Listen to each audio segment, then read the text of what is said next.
Astaghfirullah. Akan membahas tentang pertanyaan yang sering ditanyakan. Apakah orang yang dikubur itu merindukan orang-orang yang dicintainya di dunia yang masih hidup? Dan apakah orang-orang yang dikubur juga mendengar orang-orang yang datang menziarahinya? Dan apakah orang-orang yang dikubur itu juga mereka saling menziarahi sesama mereka dalam kuburan? Dan yang terakhir tentunya bicara tentang amalan yang bermanfaat bagi penduduk kubur. Ma'asyiral muslimin yang dimuliakan Allah Subhanahu wa taala,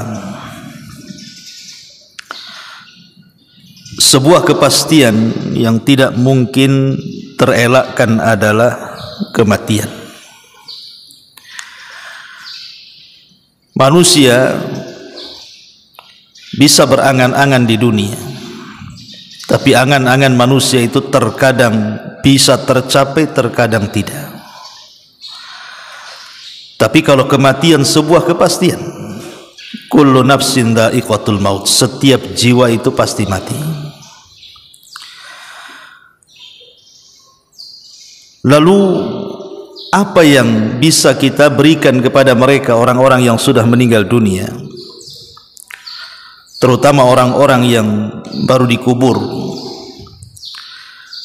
Maka sepakat para ulama ada dua perkara dan yang lainnya diperselisihkan. Pertama doa, dan yang kedua sedekah. Ini tidak ada khilaf ulama. Tapi selain doa dan sedekah ini dikhilafkan ulama panjang. Maka kita akan menjelaskan yang sudah disepakati saja. Pertama, doa. Ketika Nabi SAW merintahkan kita untuk mensalatkan jenazah, maka di antara doa yang diajarkan Nabi SAW adalah Allahumma ighfir lahu warhamhu wa'fu anhu wa'afihi wa akrim nuzulahu wa wassi' madkhalahu waghsilhu bima'in wath-thalji wal bard wa nakkihi minal khataya kama yunaqqa ath-thawbul abyadu binad danas wa abdilhu daran khairan min darihi wa ahlan khairan min ahlihi wa zawjan khairan min zawjihi wa qihi fitnatal qabri wa adzabin nar. Inilah doa yang diajarkan Nabi SAW dibaca pada rakaat ketiga, karena salat jenazah itu diawali dengan Fatihah rakaat pertama, kemudian yang kedua salawat Ibrahimiyah, kemudian yang ketiga pada takbir yang ketiga baru doa yang diajarkan Nabi ini. Hadis ini dikeluarkan Imam Muslim dari sahabat Auf ibn Malik al-Ashja'i radhiyallahu anhu. Jadi Nabi SAW mengajarkan doa kepada orang yang meninggal itu, ya Allah ampuni dia, rahmati dia, maafkan dia, muliakan tempat duduknya, luaskan kuburannya, mandikan dia dengan air, salju dan air dingin, bersihkan kesalahannya, sebagaimana baju yang kotor dibersihkan, gantikan tempat terbaik untuknya, keluarga terbaik untuknya, pasangan terbaik untuknya, dan selamatkan dia dari fitnah kubur dan adab neraka. Dan Nabi SAW mengatakan, istaghfiru li akhikum wasalu lahu at-tathbit fa innahul an yus'al. Mintakan ampun kepada Allah atas dosa-dosa saudara kalian, dan mintalah kepada Allah ketetapan agar dia bisa menjawab, karena dia sedang ditanya. Dan beberapa riwayat yang tidak mungkin saya baca karena panjang juga, kesimpulannya adalah Kalau seandainya kemudian kita menguburkan jenazah atau menziarahi kuburan, maka doa yang disepakati yang harus kita berdoa untuk ahli kubur itu 3. Pertama, mintakan kepada Allah akan ampunan dosa-dosanya. Yang kedua, mintakan kepada Allah agar dia dirahmati. Dan yang ketiga, mintakan kepada Allah agar dia dapat ketetapan saat menjawab pertanyaan mungkar dan nakir. Ini doa yang disepakati.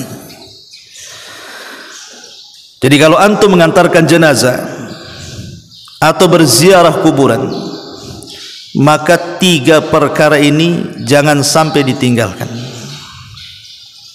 Ya Allah, ampuni orang ini. Ya Allah, rahmati orang ini. Ya Allah, tetapkan jawaban orang ini. Kalau itu orang tua kita, ya kita ngomong, ya Allah, tetapkan ampunan bagi orang tuaku, berikan rahmat bagi orang tuaku, dan tetapkan jawabannya dari pertanyaan mungkar dan nakir bagi orang tuaku, dan begitu seterusnya.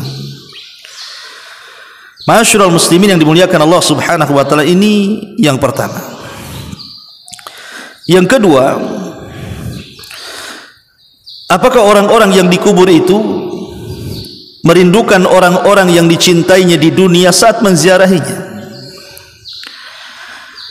Ma'asyiral muslimin yang dimuliakan Allah subhanahu wa ta'ala, terjadi silang pendapat di antara para ulama. Ada yang mengatakan bahwa seperti Syekh Shalih Fauzan hafizahullah ta'ala mengatakan, istihad beliau, bahwa apabila seseorang itu menziarahi kuburan,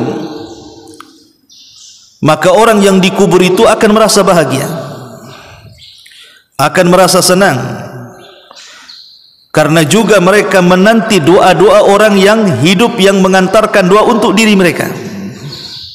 Jadi mereka senang dengan doa yang dihantarkan kepada mereka, bukan karena ziarah kuburnya.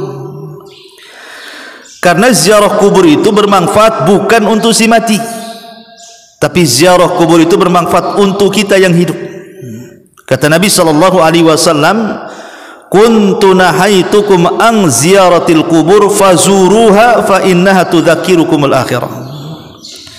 Kata Nabi sallallahu alaihi wasallam, dulu aku larang kalian ziarah kubur, sekarang ku perintahkan kalian ziarah kubur, karena dengan ziarah itu mengingatkan kalian dengan kematian. Jadi ziarah kubur itu manfaat untuk kita yang berziarah, mengingat akhirat, mengingat kematian, melembutkan hati, dan begitu seterusnya. Adapun yang dimaksud doa, itulah yang ditunggu-tunggu orang yang ada di kubur itu. Jadi para penziarah yang datang ke kuburan itu, yang ditunggu oleh mereka adalah doa. Mereka sangat senang dengan doa yang kita hantarkan kepada mereka. Doa apa ya? Doa tadi, minta kepada Allah agar Allah mengampuni dosanya, minta kepada agar Allah merahmati dirinya, dan minta kepada Allah agar dia diberikan ketetapan dalam jawabannya. Ma'asyiral muslimin yang dimuliakan Allah subhanahu wa ta'ala, kemudian timbul pertanyaan, walaupun ini sekali lagi ijtihadnya Syekh Shalih Fauzan hafizahullah ta'ala, karena Syekh bin Baz rahimahullah ta'ala ketika ditanya soal ini, dia mengatakan Allahu a'lam. Kita tidak bisa mengatakan tidak juga mengatakan iya. Beliau tawakuf, ini perkara gaib sampai datang dalil. Termasuk juga perkara apakah orang yang ada di kubur itu mendengar. Maka ada yang mengatakan bahwa orang yang ada di kubur itu tidak mendengar apapun yang kita bicarakan di atas kubur. Orang yang mengatakan seperti ini berpendapat dengan surah Fatir ayat 22, di mana Allah mengatakan, wa ma anta bimusmi'in man fil kubur, bahwa engkau wahai Muhammad tidak mungkin memperdengarkan orang-orang yang ada di kubur. Dan juga Allah mengatakan dalam surah An-Naml ayat 80, innaka la tusmi'ul mauta, engkau tidak bisa memperdengarkan orang yang sudah mati, karena orang yang sudah mati itu terputus amalannya. Apalagi kemudian dia disibukkan dengan nikmat kubur atau azab kubur, disibukkan dengan taman-taman sorga atau hufratun min hufarin nar, lubang dari lubang-lubang neraka. sehingga mereka sibuk tidak mungkin mendengar apapun yang kita bicarakan. Tapi ada juga yang mengatakan mereka mendengar. Dalilnya adalah ketika Nabi SAW setelah perang Badar, kita tahu bahwa jasad-jasad Abu Jahal, Rabi'ah, Syaibah, Umayyah itu diletakkan di lubang yang ada di Badar.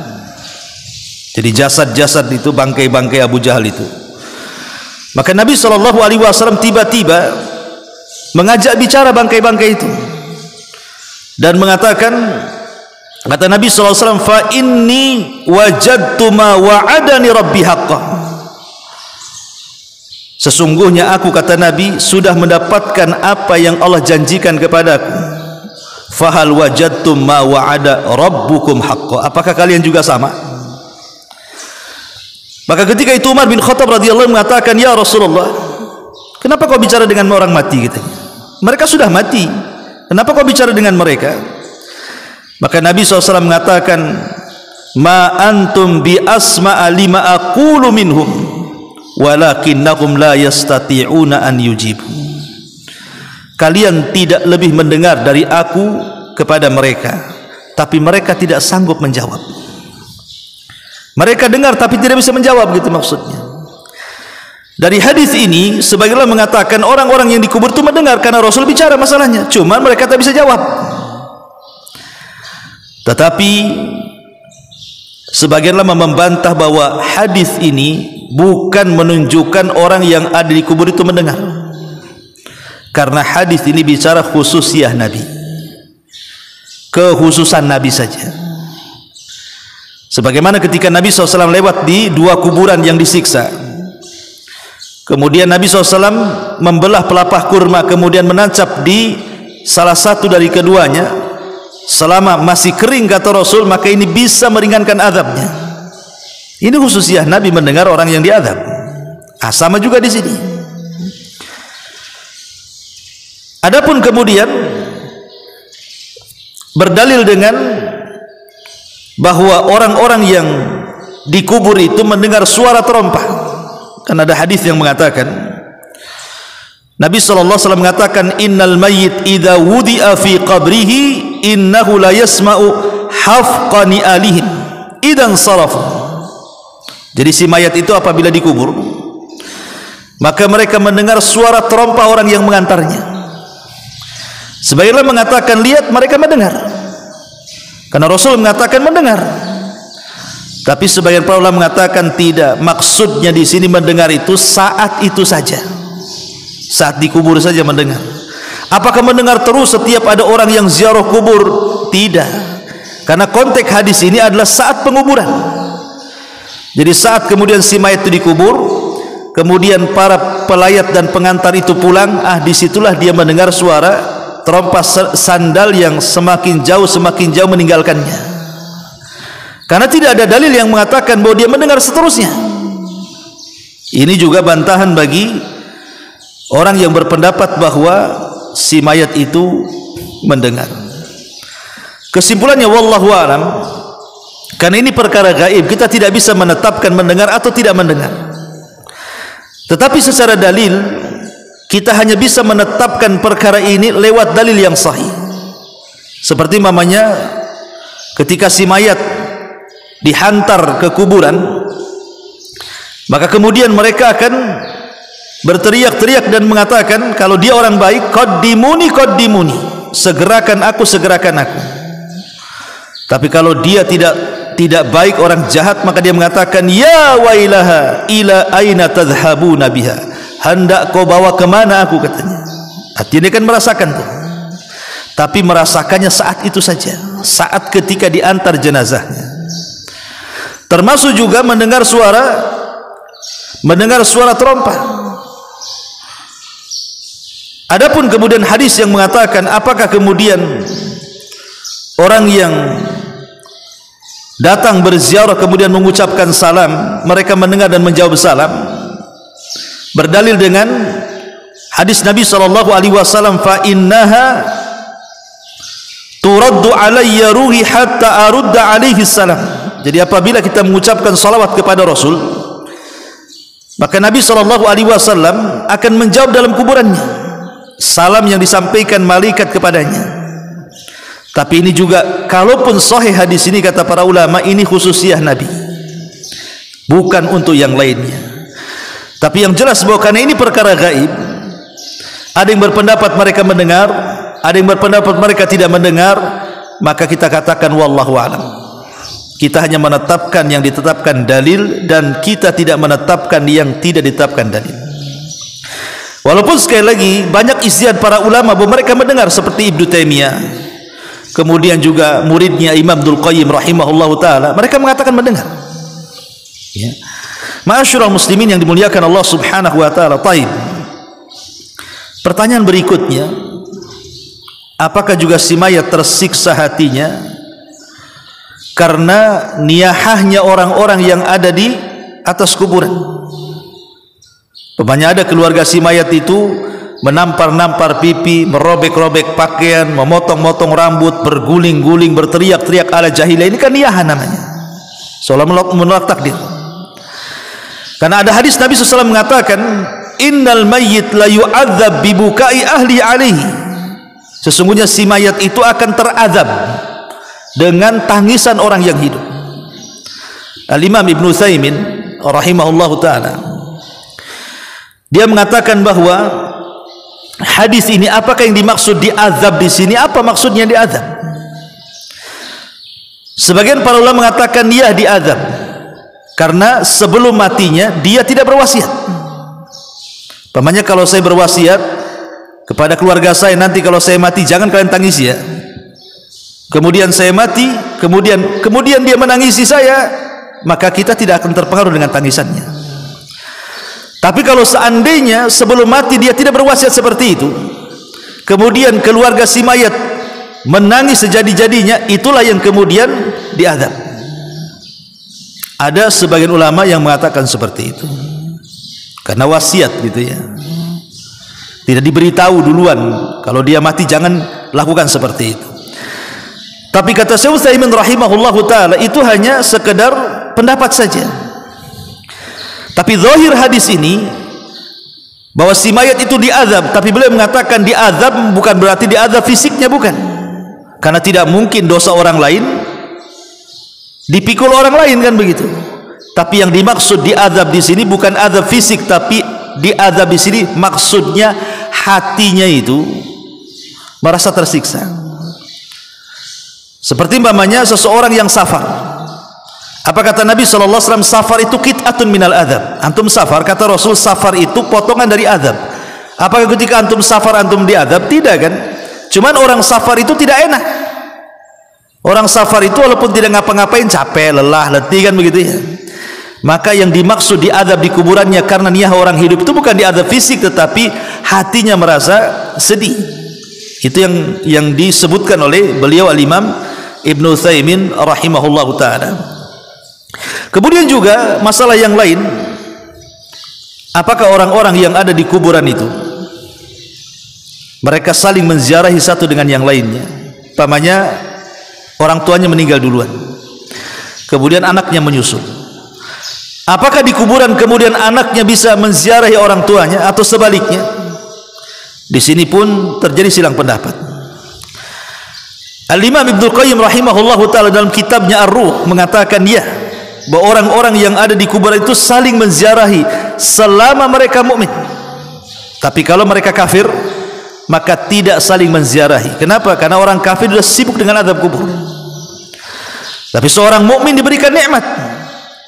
Kemudian Al-Imam Ibnu Qayyim rahimahullahu ta'ala dan juga gurunya Ibnu Taimiyah membawakan dalil hadis dari Abu Hurairah radhiyallahu anhu bahwa Nabi SAW bersabda, "Idza hadara atau idza hudiral mu'minu atathu malaikatur rahmati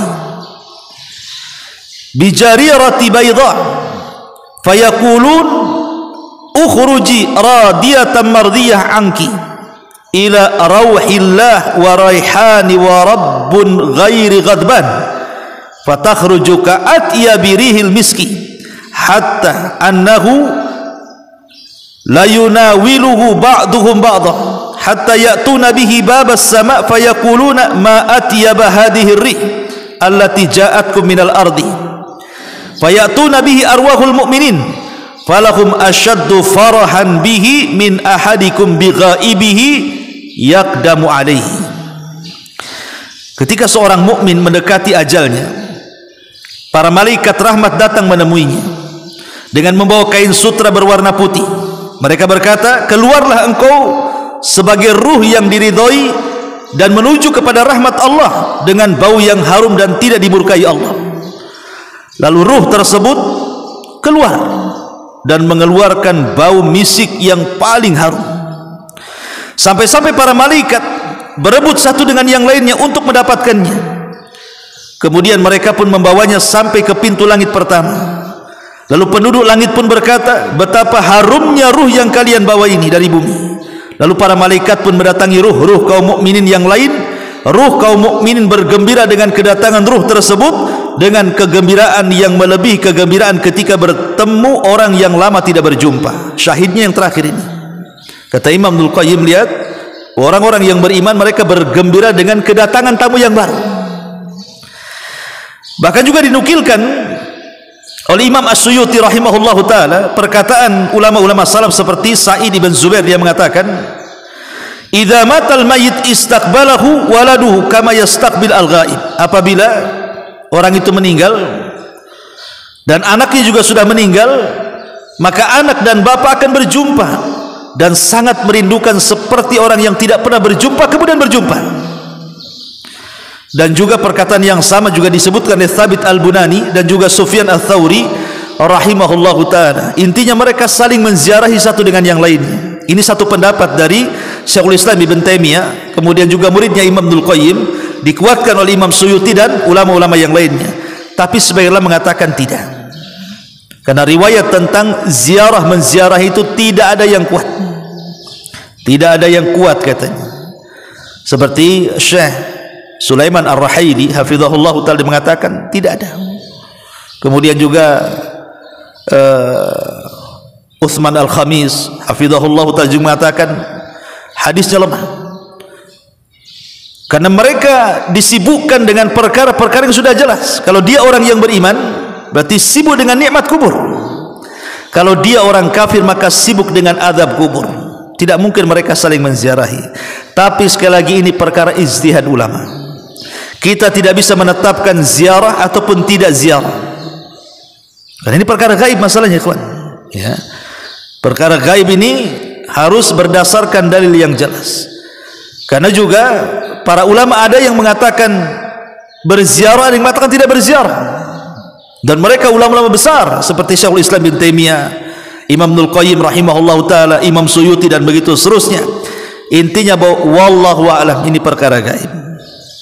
Mereka bisa mendengar, mereka juga mungkin berpendapat ulama yang lain tidak mendengar.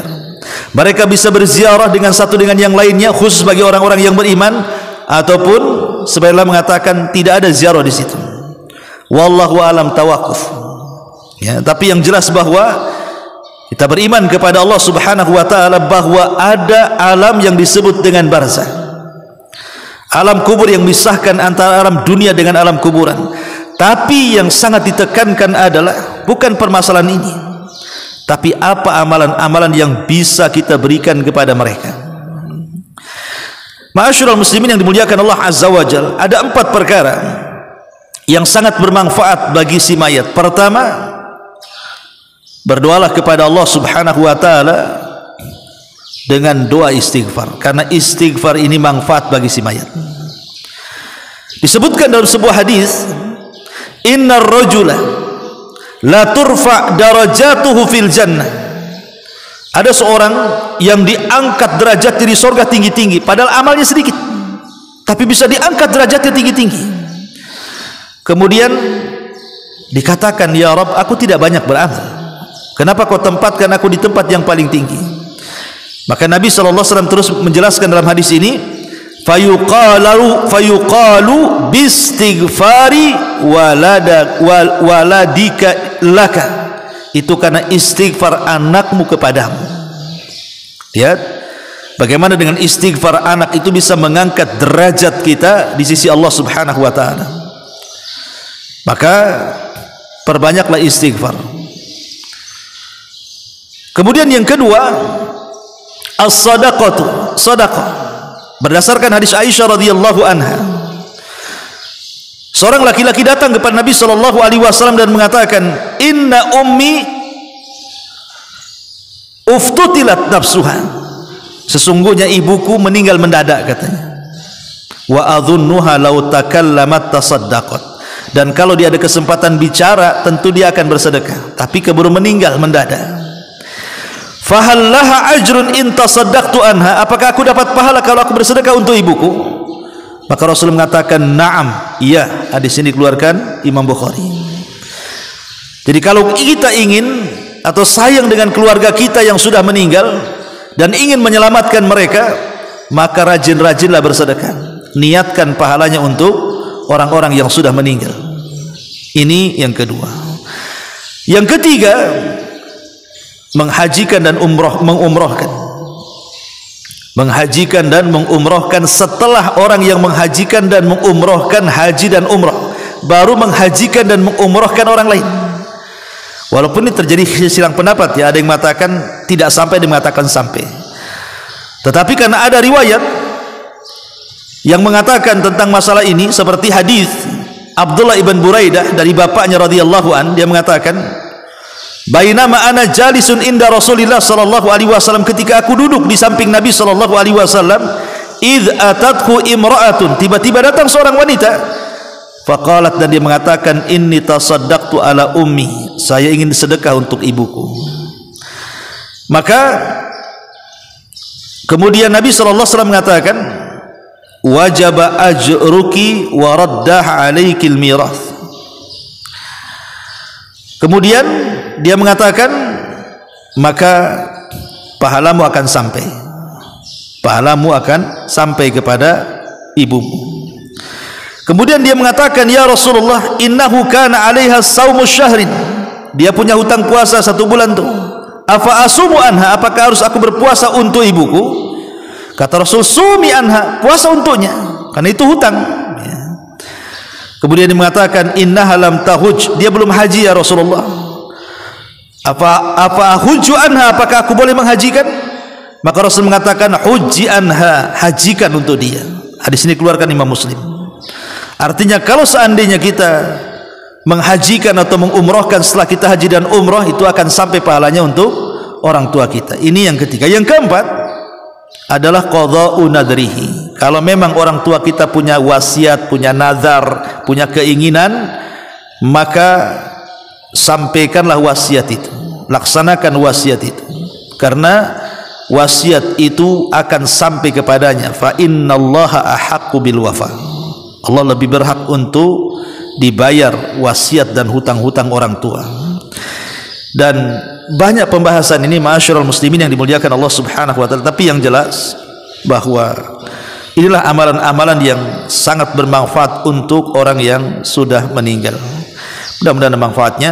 Subhanaka bihamdika asyhadu an la ilaha illa anta astaghfiruka wa atubu ilaik. Allahu ta'ala alam. Assalamualaikum warahmatullahi wabarakatuh.